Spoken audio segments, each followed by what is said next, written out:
If we thought about learning independent of control, debating about philosophy, about uncertainty, that's where innovation happens. That's where humanity happens. I don't remember when or where I first met Jesse Hirsh, but I remember how I felt. Excited, saturated, agitated, and enlightened. He's one of the smartest people I've ever heard. Everyone has the potential for intellect. Everyone has the potential to take an idea and make it theirs. And that, to me, is the job of media. And with a delivery that's 1/3 preacher, 1/3 teacher, and 1/3 wit. You infect people with your ideas. You infect them with your joy. You make everybody smarter, and then they'll give you respect. So I think you're going to really enjoy this episode. But there's more to Jesse that will meet your ear. My belief is that most of us live inside systems we did not design, so we learn how to adapt.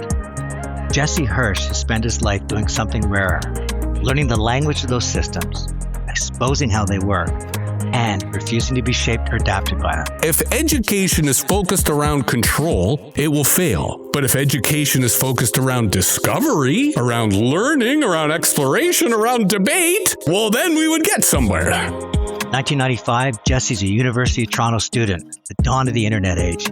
He gets arrested for hacking, strip searched by police who are generally afraid of what a curious kid with a modem might become. But that moment didn't shut him down. It lit a fuse.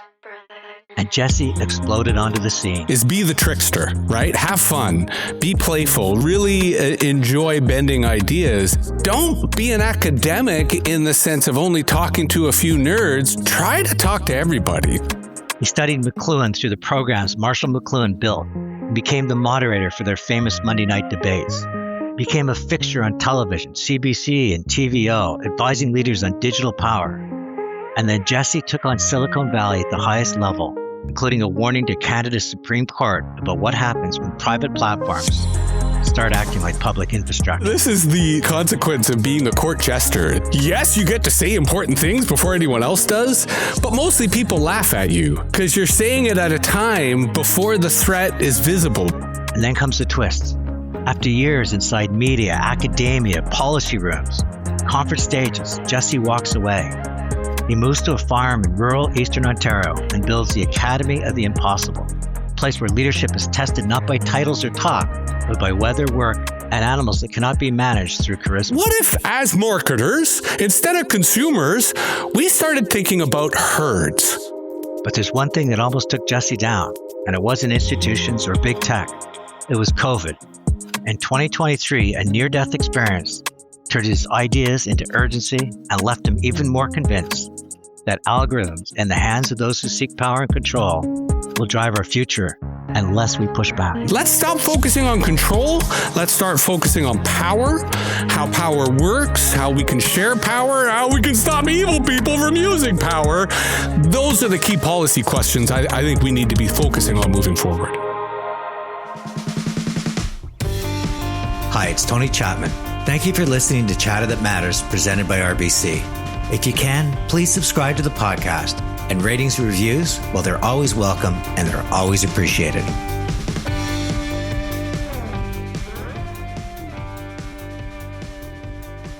Jesse Hirsh, welcome to Chatter That Matters.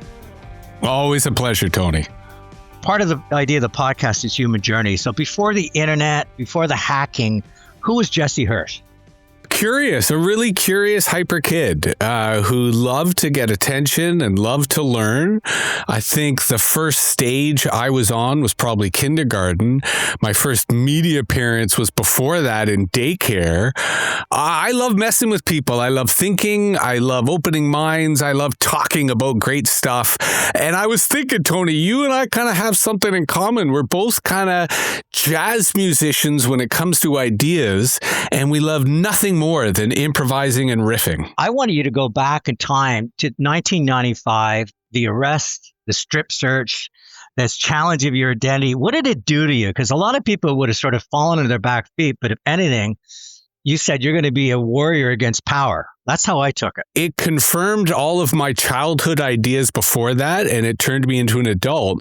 But the biggest thing it did is it told me, it's the internet, buddy. Focus on that. That if they are going to come and arrest you just because you were using the internet, and don't get me wrong, I was mouthing off on the internet. That was part of it.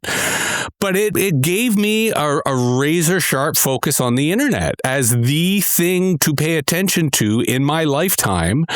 There have been moments in the last 30 years where I've questioned whether that was the right call. But today, as you and I discuss, I've never felt more happy about that decision, that I'm just a surfer who wants to get as high up on that internet wave as I can. And that arrest, rather sensationally, made that very clear. Talk to me about Marshall McLuhan, because to me, and I may be putting you on a pedestal that you feel is undeserved, but in some ways, you've carried his sword.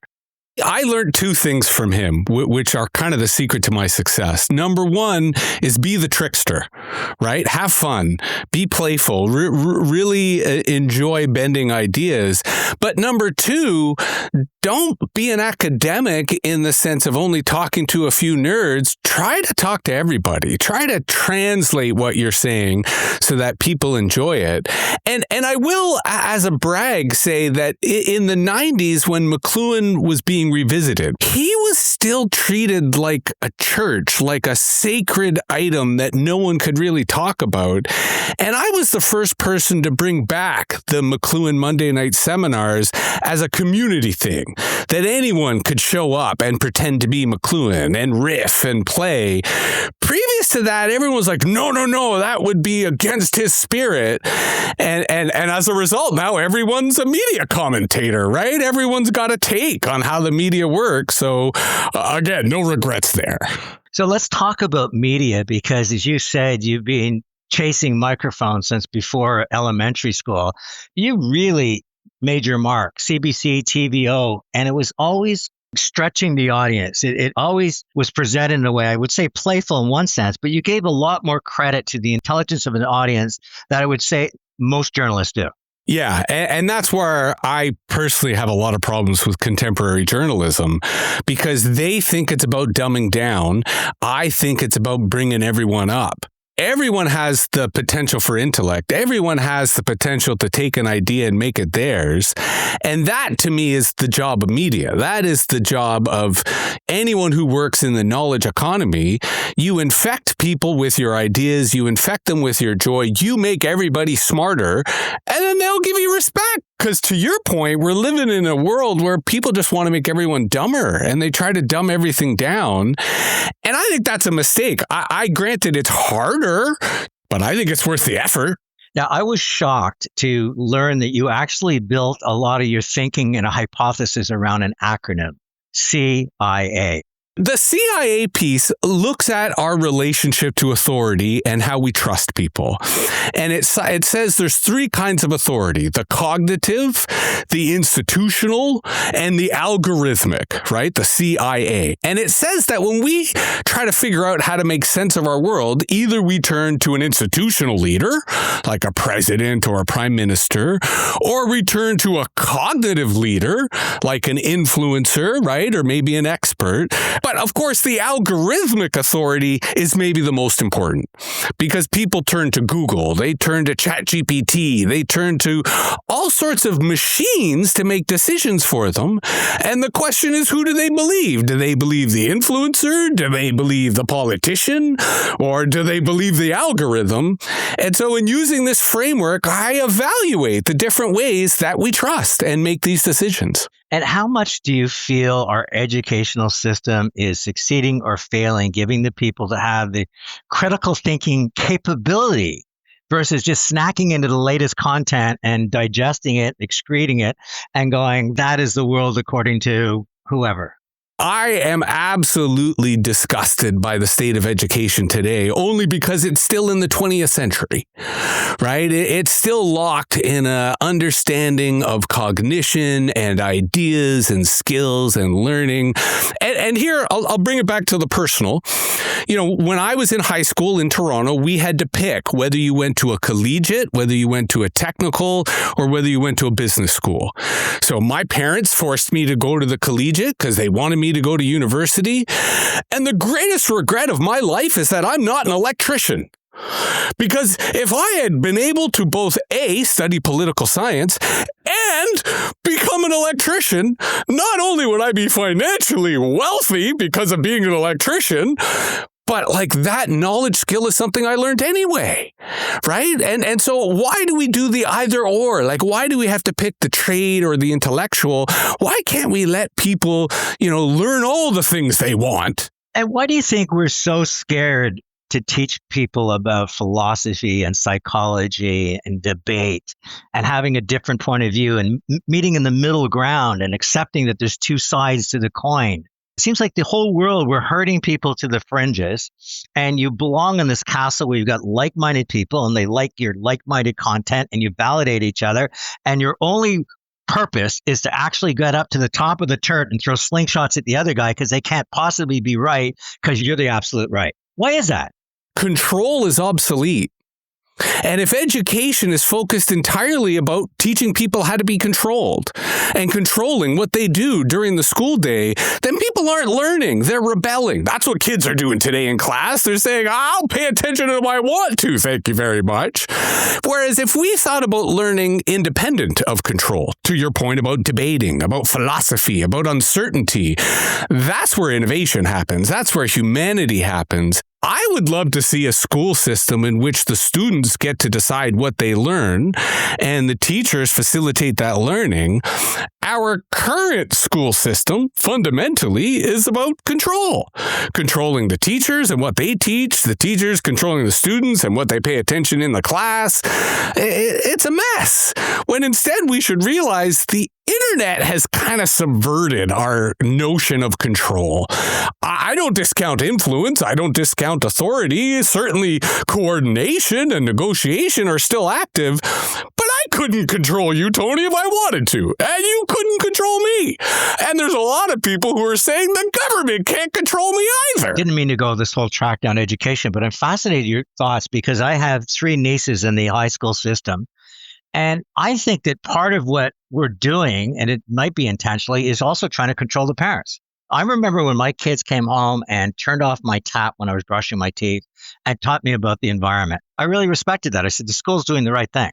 But today it's not about turning off the tap. It's about turning off your mind. It is about uncommon sense. They try to teach the kids and therefore the kids teach the parents. Do you think that's a master plan, or is it just me questioning so much of what we're filling our minds with? It's not intentional, but you are correctly identifying the problem.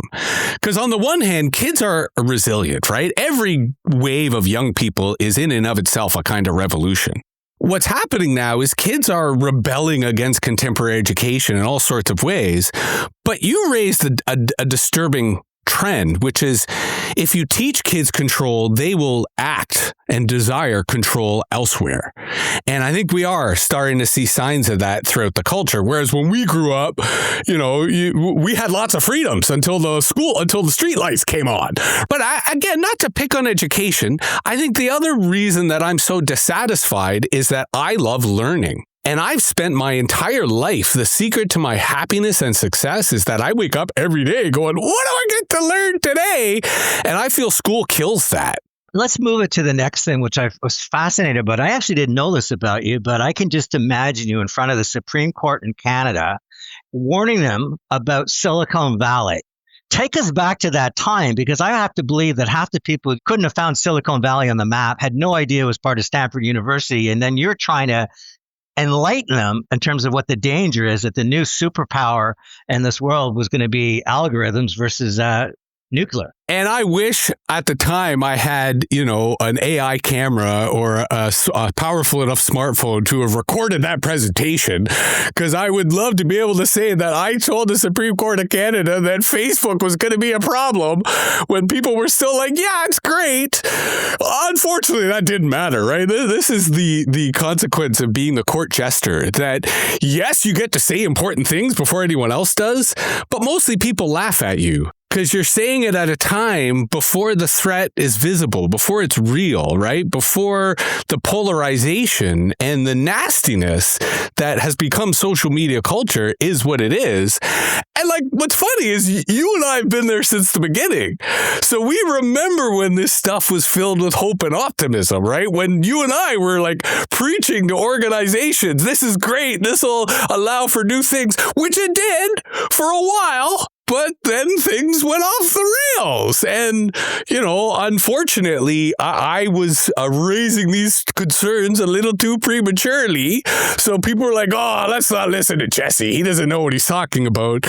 And yet I still get to be Mr. I told you so, as little consolation as that might offer. Jesse, I heard you on stage wearing your hat futurist. You were almost rabid, manifesting exactly where the future is. You had no notes, no script, unbridled. And yet the audience just leaned in on it. Is that the theater you bring to your speeches, or is that the way that you want to convey to people, this reality is unfolding? I can see it. I can feel it. I'm going to open that door and frame it for you, even if it's for 45 minutes. Every single day, I am consuming a high level of research and intelligence on a range of different subjects. And it's pleasurable, right? I'm doing it, the way a lot of people eat. And then it means that my head is just overflowing with ideas and crazy stuff. So to me, the performance is like jazz. It is improv. I never have prepared remarks. I never have a prepared presentation. I have spent time researching the audience, researching the client, researching the subject, but I honestly don't know what I'm about to say until it comes out of my mouth. And I think that's part of the emotional energy that's in the room, that people realize not only do I know my stuff, but I might say something incendiary at any moment, so you really got to listen. I don't dumb down. I try to raise everybody up. It's almost like transcendental meditation. I'm really trying to raise the vibrational energy in the room so that it is innovation, so that it is intelligent, so that we as a group, the audience and the speaker, and I love when people interrupt and ask questions, that we get to knowledge that no one has encountered before. Because that's what I get out of it. I want to learn stuff. They want to learn stuff. So it's kind of magic. We come back, Jesse and I talk about his move to the farm, why he framed it the Academy of the Impossible, and why it's a place where leadership is tested not by titles or talk, but by weather, work, and animals that cannot be managed through charisma. Hi, it's Tony Chapman. Food does mean the world to each of us and to all of us. Some of us have the privilege that food can be something we explore, learn about new cultures, test our creativity in the kitchen, dine and enjoy the creativity of a master chef. But for many people in Canada and around the world, each day they're dealing with food insecurity. And Canada can play a role in changing it. We can become a superpower in food. But to do so, we really need to support our farmers. And so I want to give a big shout out to Farm Credit Canada, the University of Guelph, and RBC for putting together the Foundations in Agricultural Management. It's an online course, it's free, but it gives people that work in the agricultural sector the knowledge and confidence to make a lifetime of better informed decisions, to learn about business strategy and planning and farm management, succession planning, and financial fundamentals. So here's to the University of Guelph, FCC, and RBC, and here's to making Canada a superpower in agriculture. This food means the world to you, to me, and to RBC. My current dream would be to have a guy on bass and a guy on trombone as part of my talk, so that like a James Brown thing, I could be like, hit me! infuse that element into it. I'm here with someone whose creativity I also admire, so that's why I'm enjoying on riffing on this. Joining me today is Jesse Hirsh. He's an evangelist. He's an activist. He's one of the most enlightening and exciting minds. And I'm honored to have him on Chatter That Matters. You've got influence. You've got attention. You've got everything that you've gone after since you were preschool. And yet you turn your back on most of it to do this Green Acres thing, to go off to a rural farm. I think you call it the Academy of the Impossible. Take me back to that decision and let's unpack what you've learned on the farm, because from what I understand, goats give you more enlightenment than a lot of humans nowadays. 11 years ago, I decided I should get a master's degree, right? I'm just this hustler out on stages and I don't have any bona fides. So, all right, I'll go to then Ryerson, now Toronto Metropolitan University. And I originally went in thinking I'd study podcasting because I love podcasting. But within the first week, I said, no, AI. AI is what's going to change the media industry. That's what I got to study. And when I came out of the degree, I'm like, okay, I've got all this AI knowledge. Where do I want to apply it? That's when agriculture really struck me as the right place and the right time to take my AI talents. But the other reason, I didn't feel I was turning my back. I felt that the backs had been turned on me in the sense that I had a really emotional falling out with the CBC because I dared to criticize them, and you're not allowed to do that. The moment you do that, you are persona non grata. Even to go back to the public speaking, people don't want to hire a crazy guy. They want to hire someone who's going to give you the deck ahead of time, who's not going to say anything unpredictable, and who is zero risk. I felt marginalized. I felt that even though I've spent my entire life elevating and educating, that people were treating me like I was a risk, that I was a pariah. And so farming, I believe, is the last frontier of freedom. It's the one part of society where not only can you be an entrepreneur, but the only people watching what you do are just animals. And so I've learned how to weld, I've learned how to do electricity, I've learned carpentry, and none of those things I could do in the city because someone would have told me you're doing it wrong and you're an idiot. But when I'm doing it out on the farm, there's no one there, and I can make the mistakes and I can learn from the mistakes. So I wanted to go to the margins because I felt that that's where innovation happens. But I was also feeling, to your earlier point about how dumb society's becoming, that as a smart guy, I didn't belong anymore. And it's better to go hang out with the animals than it was to hang out with the people who just want to yell at each other and throw disrespect around. You know, you think about the times in history where people we now study, their words, their meanings, their expressions, their insights into that time in life, were often dismissed, marginalized, sent out to pasture, exile, considered a threat. How do you feel when that happens? I mean, you're talking about I felt that way, but it must have hurt a lot because you have a lot to offer people, and yet it's almost like you have glaucoma, that tunnel vision to the point where they didn't see what you had to offer. They just saw what you might offend, or you might offend. I love you, pal, and I wouldn't be having this conversation with anyone else. So I'm going to give you an answer I haven't really told anyone. In the midst of all this, kind of like, when remote work in the pandemic was normal, I was kind of invited to apply for a really interesting government job. And it was at a point of my depression where I thought, hey, someone actually wants me. I was like, okay, yeah, I'll do it. And they did a kind of first assessment to kind of tell me how the process would go. And then they called me up and said, well, we're rejecting you. Okay, that's your right, but you didn't interview me. And they said, well, you're Jesse Hirsh. We already know who you are. Well, no, you don't. Not until you interview me and talk to me. You may think you know me because I'm all over the internet. Come on, that's dehumanizing. And that really doubled down that depression because it made me think, why even bother if they're going to judge me based on who they think I am?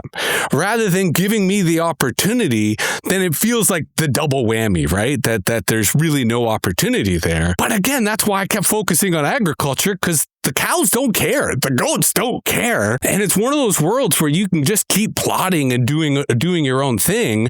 And honestly, that's where my confidence has really returned like a phoenix. And, You talk about your welding and electrical skills, but you also brought fiber and AI to the farming. You brought technology as this, entrepreneurial where freedom still exists, where there's the wild, wild west mentality. You're not coming in with a 6-shooter. You're coming in with things that I got to believe conventional farming would go, Jesse, we've been doing this way for 100 years. Who the hell are you? Funnily enough, farming has become remarkably revolutionary. And even though there are a lot of people who are like, if it ain't broke, don't fix it, there's even more people who see a guy like me from the internet and from the startup world and are like, we got to listen to that guy. We want to hear what he's doing. Because to your point, I didn't learn welding and electricity just to play with, steel. And no, I did it to build a robot. So last year, I built my first farm robot, which was ugly and had some issues and might have killed somebody if it wasn't used properly. But this year, the robots I'm able to build, thanks to the revolution in AI and vibe coding and agents, oh my God. And so that's where, to your point, I got a lot of confidence that the kind of software I'm building, the kind of automated systems I'm building, the robots I'm doing, all of which I want to make open source so that any other farmer can use these robots. Like, rather than have John Deere make billions off Canadian farmers, I'd rather have these robots that any farmer could build. I think this is all a simulation. We're a video game of a master race. Ratings were going down. They brought the orange guy back. We repeat mistakes because that narrative worked a century ago. It could work again. I mean, how do we make sense of this world, Jesse? How do you make sense of the lack of common sense, decisions people are making? I think it is hilarious, but also crucially important that quote unquote hallucinations are a problem with AI. Because I think that hallucinations are a problem with humans. That we as a society are suffering from a lot of hallucinations. And on an individual level, that's not so bad. Like, if I hallucinate certain things, that's not the end of the world. But if our government starts to hallucinate, that's a problem. If our corporations, if our infrastructure starts to hallucinate, that's a problem. So I like that in AI, we're starting to go, hey, man, these things hallucinate. Maybe we should be checking the math. Maybe we should be double. Good. Let's do that with governments now. Let's do that with organizations now. Because I think we've been allowing for a lot of hallucination and not enough rigor and not enough conversation and dialogue centered around empathy and respect that allows us to understand each other. Because that's what social media was back in the day when we were naive and optimistic. But that's why these conversations are so important. Because to go to the simulation, yes, there is a simulation. The question is that simulation just in our body, or does it extend into our collective consciousness? The question as to who else has access to that simulation, that, my friend, is a huge philosophical conversation. You talked about hallucinations. I love the concept. Do you think our government wants that rigor attached to it? I think we're getting less and less open and transparent as a society. I think the problem is control. And I think whether it's our government or whether it's small organizations, their hallucination is they think they can control things that they can't, and that everyone recognizes they can't. And the more that they try to control it, the more that their authority and legitimacy and trust disappears. I flip it around. I look at it as they need to be more open. They need to be more humble. They need to be more vulnerable if they want to continue existing. To go back to that Supreme Court presentation I did, I told them point blank, Facebook is competing for your authority, and increasingly more people are going to trust Facebook than they do the Supreme Court of Canada. That must have gone over really well. Yeah, this is why I say people don't always call me back, right? Yeah. I think that these crises are being made by governments that are incompetent, not evil. And I think that incompetence is so entrenched that they don't see it themselves. They still arrogantly think that they are going to be able to solve the problem, that a good PR, a good release, a good photo op is going to save the day, when it goes down to the foundations of government itself to reluctantly compliment our American friends as difficult and as violent as the current administration is, I have to give them credit.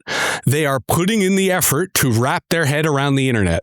I may not agree with the conclusions that they're making, but at least they're addressing it versus the Canadians. It's interesting you talk about the States as well, and I admire the fact that they are looking at a three-dimensional chessboard, but they never look at it any other way but maintaining global power, world power. I believe that if you focus on something too much, you will never get it, and chances are you'll get the opposite. And I think the mistake that America is making right now is they are focusing so much on their desire for power, they're going to lose it. They're focusing so much on the rise of China that they're going to help make it happen. Right? And that's my point about incompetence. When you have people that are too arrogant to question illusion, to question people who are different than them, then it's easy to believe the lies you're telling yourself and not have the critical thinking to say, and again, like if the United States government wanted to hire me to help them, I might actually say yes if they listen to me. And the first thing I would tell them is, if you want to challenge China, if you want to have power around the world, stop picking on Canada, because Canada is the best asset you used to have, and without even needing to, you're tossing it away when, like, again, intellectually, culturally, technologically, we've been passing all our best stuff up to America. Here you go, buddy. Take this. Here you go. Here's some talent. Here's some ideas. Here's some whatever. The moment we stop, America's going to notice. It's a great point, because I'd also look at saying we have people in power that know they can maintain power by making America the enemy. This is where I go back to, when are we going to get to the middle ground and say, as they said in the old Apollo 13, what do we have in the spaceship that's good? And let's figure it out. I understand what you mean by the middle ground. And I think what we used to call the middle ground is gone. Right? Because maybe it was newspapers where we were all looking at the same page, or maybe it was television where we were all watching the same show, but that shared experience is gone. But instead, what I would offer you is a circle. That where before we had the middle ground, now we could all sit in a circle, where even though we might be on different ends of that circle, we can all look each other in the eye, we can break bread, and we can say, together in this circle, we're united, right? Like that's, I think, a model for how we could think of our society that works. Because here's where I'm going to say something really crazy. Liberalism as we know it is dead, and has been dead for quite some time. But liberalism as an ideology has been defeated by two primary things, amongst many others. Number one, inability to address climate change. Because on the one hand, they talk on and on and on about how important it is, and then don't do anything. Absolutely nothing. And then the flip side, liberalism enabled wealth disparity. Great U of T professor C.B. McPherson decades ago wrote Liberalism and the Possessive Individual, about how liberalism really does not have a way of acknowledging community, of acknowledging we need to take care of everybody. So instead, what we have as liberalism has left and we have a vacuum, we have conservatism on one side and social democracy on the other, and then behind them lots of extremists. But what conservatism and social democracy have in common is we all believe in community. We all believe that fundamentally, no one should fall through the cracks. We differ over things like taxation and like other little issues. But that's what's wrong with Canadian politics today, is it's dominated by a dead ideology when there's so many people on the sides with lots of ideas on how to do it differently. And there's no way for us to break that first past the post system that guarantees everything can be in this hallucinatory policy loop that I call contemporary liberalism. What replaces the liberalism of today? What does this circle look like? Is it red, blue, orange, green, or is it a brand new concept in terms of how our society is going to move forward? So the most tangible example of that is coming out of Silicon Valley. And there are a range of interesting, provocative ideologies that are neither left nor right. And they really try to reconceive the world with the internet and AI being a part of it. I've written about this stuff. It's kind of a whole other nerdy conversation for us to have. But the short of it is, it reimagines government. Right? It reimagines the economy. It reimagines, how we take care of people. Some are proponents of, say, universal basic income. Others are, looking at what happens to work when AI, right? So the point of ideology is it's there to help us make sense of the world. I actually think that there's much for us to learn from conservatism. There's much for us to learn from social democracy. But I'm also a methods person. So where Silicon Valley is like, yeah, we can make up these ideologies. Yeah, I'll get the AI to make up an ideology.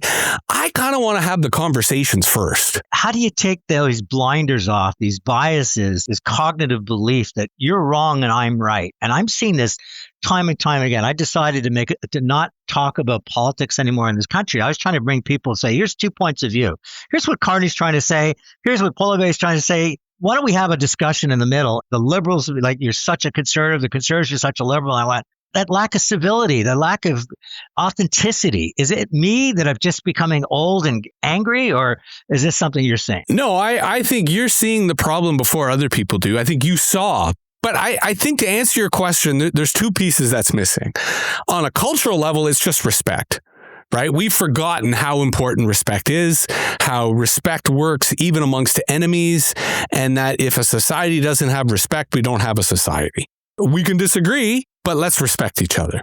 You and I have, for lack of a better phrase, dialogic skills, conversation skills that used to be widespread. I'm sure you and I remember people in older generations who had the gift to gab, who knew how to have conversations, who knew how to make a sale, who knew how to really connect with people on an intimate, authentic level.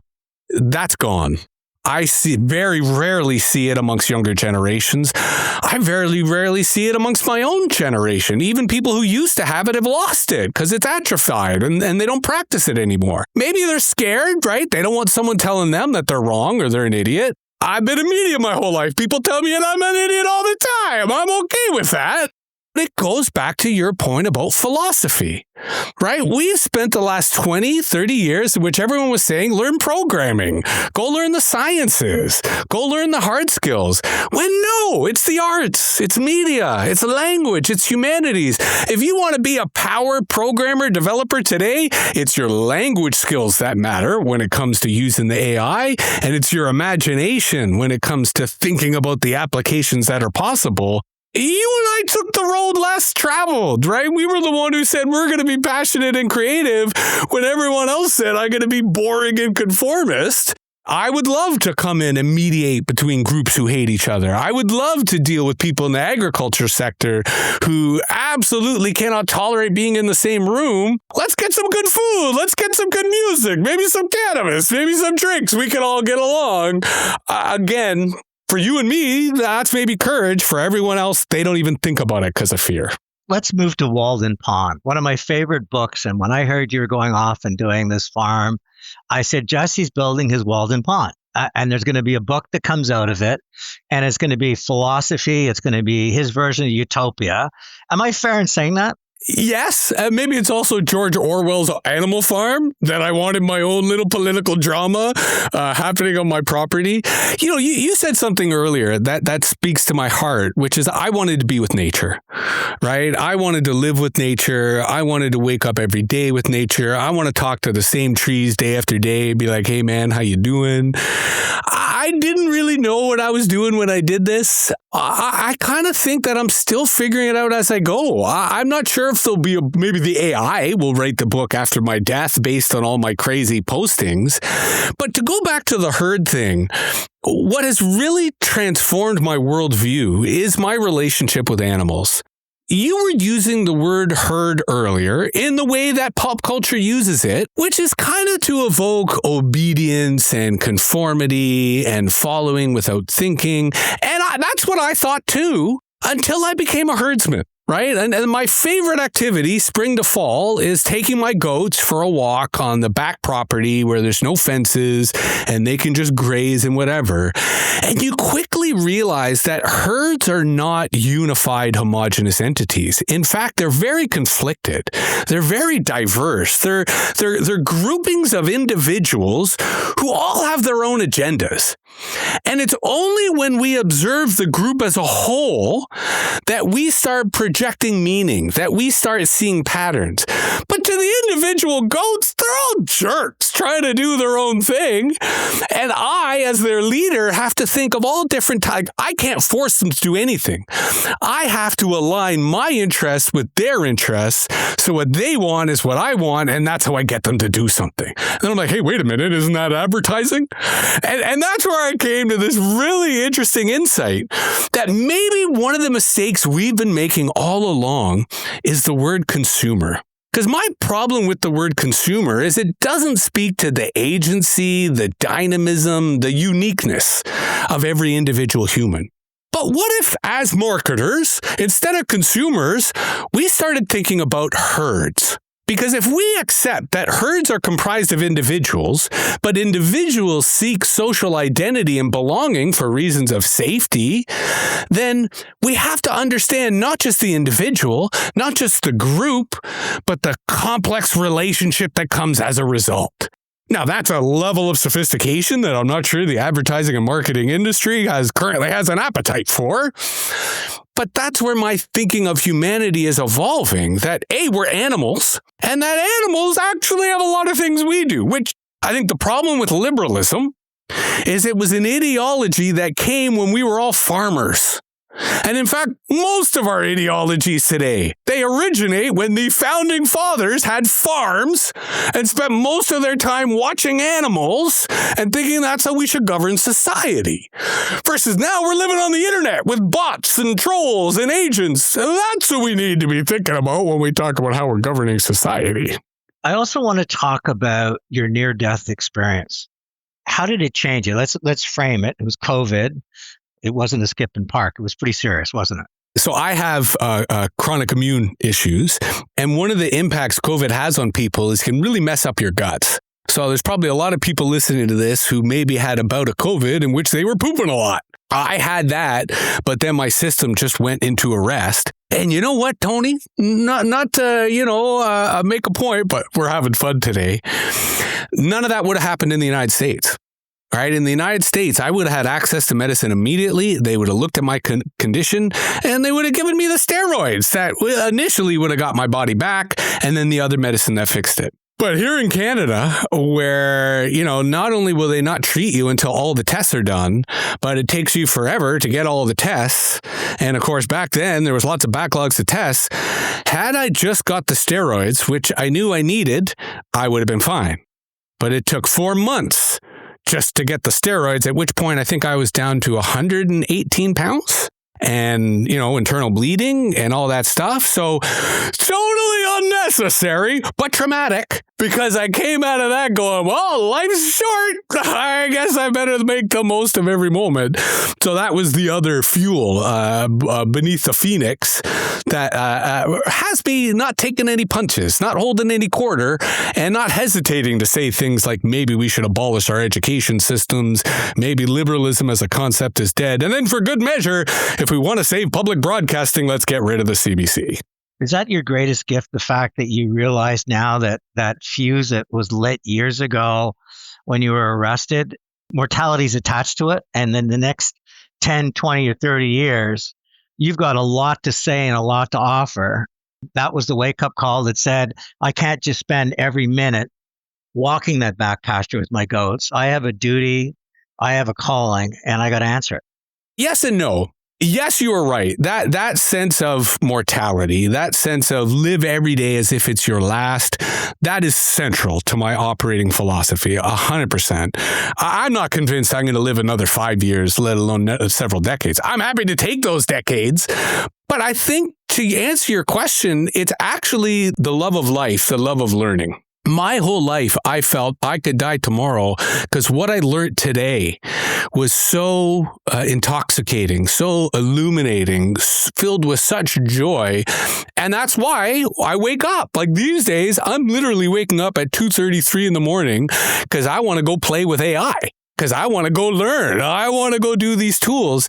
So that's really is my secret. And that's the thing that I try to infect other people with. That if learning is your through line, aging will be easy. Right? Because you're always going to learn new stuff. Your mind is going to stay fresh. Your body's going to stay fresh. No matter how crazy or violent the world becomes, if you're learning, not only are you going to survive, you're going to thrive.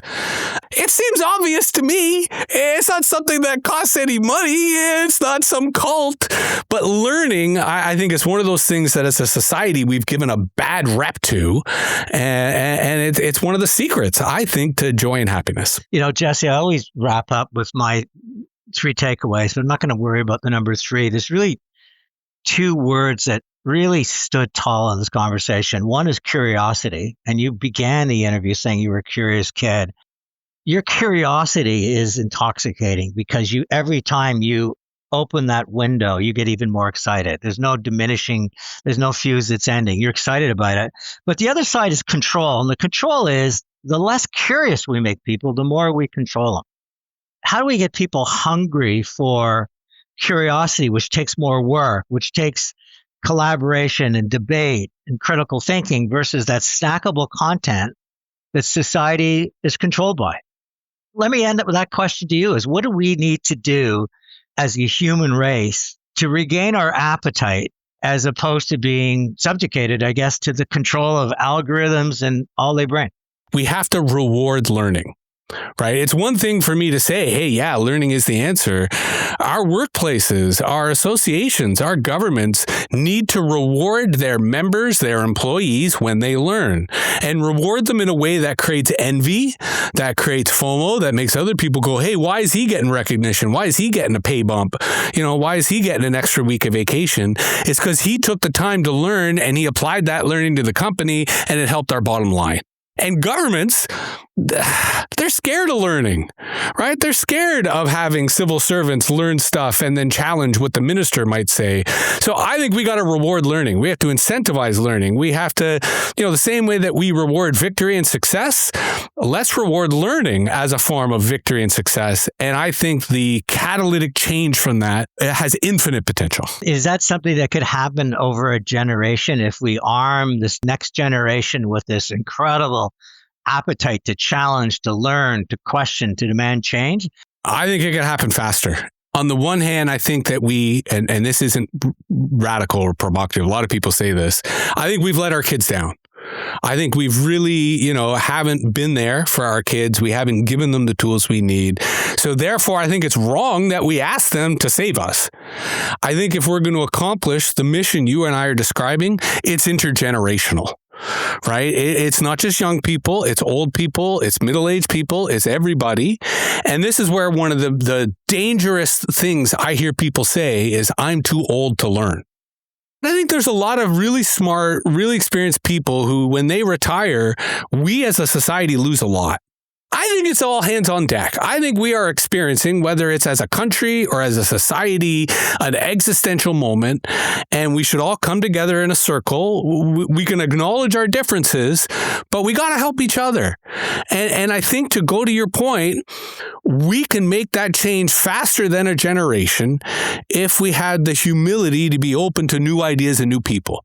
And I wonder now, with today's society where these kids, they have a magic wand in their pocket, they can escape a boring history class, they can find pursuit in a video game, they can find competition online.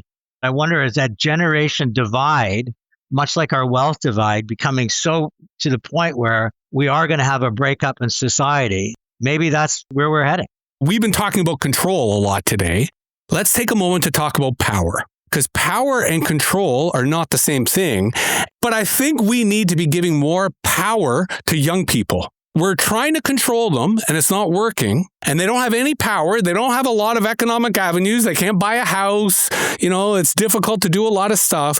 We should be thinking about how we can share our power with them, because that's what they want. They want power, right? That's why hip hop continues to be a source within pop culture, because it promises people power. So again, let's stop focusing on control. Let's start focusing on power, how power works, how we can share power, how we can stop evil people from using power.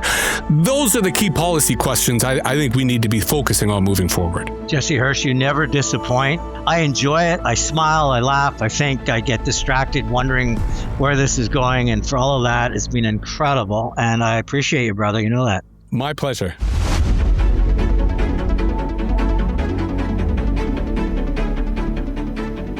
Many of you know that I often end my show by bringing on somebody from RBC. And more often than not, it extends beyond banking to the role organizations can play in helping individuals, corporations, communities, even Canada get to where it needs, wants, and deserves to go. Joining me today is Lisa Ashton. She's the Agricultural Policy Lead at RBC Thought Leadership. And Lisa, it's fantastic to have you on the show. Yes, thank you for having me, Tony. Tell me a little bit about what you're doing as the Agricultural Policy Lead, and why is agriculture something that really RBC is focusing a lot of attention on?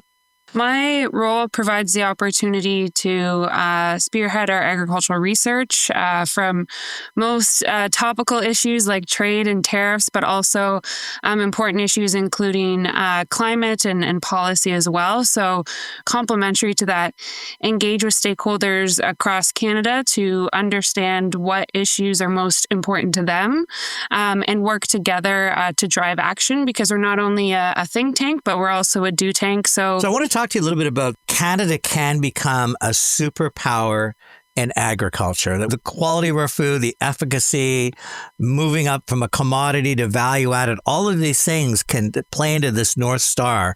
Is it possible that as a country, we can play that role in terms of providing the food that the world so desperately needs? I would actually argue that Canada is already a powerhouse, superpower in agriculture and agri-food production, but also export. And believe under a high growth scenario, Canada could actually add $44 billion within the next 10 years. So there is certainly a North Star to move towards. I think there's a lot that needs to happen domestically, a lot that needs to happen in terms of our trade growth and diversification approach. Emerging economies such as Brazil and Argentina are biting up some key categories that traditionally are very important to Canada. So oil seeds, grains, and meats. That's one key challenge that Canada faces.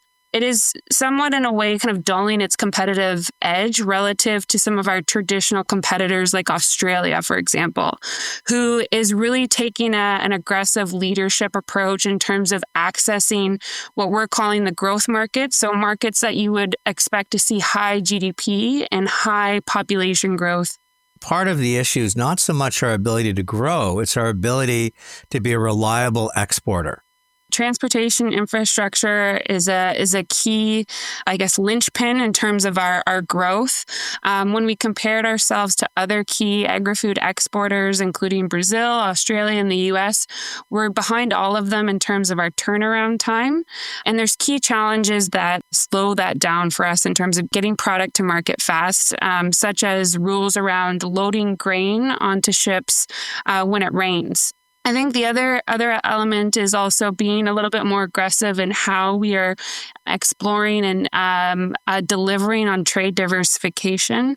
Canada has roughly 15 free trade agreements that gives us access to more than 2/3 of the global economy. So that's a lot of opportunity that's already on Canada's plate that it can be taking more advantage of, including within the European Union through the Trans-Pacific Partnership, and even some of our bilateral agreements with Ukraine, Chile, Colombia. We have access to all those markets. So taking a more aggressive approach to enter those markets and deliver our products to them is a key opportunity. Talk to me about technology, regenerative farming, some of the moves that are being made on the chessboard to not only maybe drive efficiency, but the efficacy of food. And how does that play into Canada in terms of our position globally? We are very fortunate to have a significant amount of natural resources from water to land, a very efficient production system. So when we looked at Canada's agricultural total factor productivity, so basically how efficient are you using your inputs relative to your outputs, we exceed the OECD average. I think it's important to note that we can't be productive if we don't have healthy soils and we don't have resilient ecosystems. So RBC works very closely with some of our corporate partners to help scale the adoption and access to climate smart practices. And we do that through one of our climate action alliances. I'm spending a lot of time helping youth find their path in life. A lot of them seem to dismiss agriculture as a career. I have to believe that a career in agriculture has got to be something that's incredibly rewarding, purposeful, has nothing but creativity and innovation as part of it. That is a missed opportunity that agriculture is not kind of top of mind for many young people that are determining kind of what they want to do for their career, because it is such an evolving and growing space. There's lots of exciting technology applications. So generative AI has a role from on-farm efficiency all the way through the value chain. There's a lot of diverse opportunities. So for example, I'm technically a researcher, but I say I work in the agricultural sector. There's opportunities in marketing, communication, engineering, and it is really an exciting field and also a leading sector for Canada. So a place for you to really grow your career with the number of different avenues that can be taken. I really want to do more shows on why food means the world to all of us and why Canadian food means the world to the world. So I really appreciate you joining me in Chatter That Matters. Thank you, Tony. Happy to join anytime. Once again, a special thanks to RBC for supporting Chatter That Matters. It's Tony Chapman. Thanks for listening, and let's chat soon.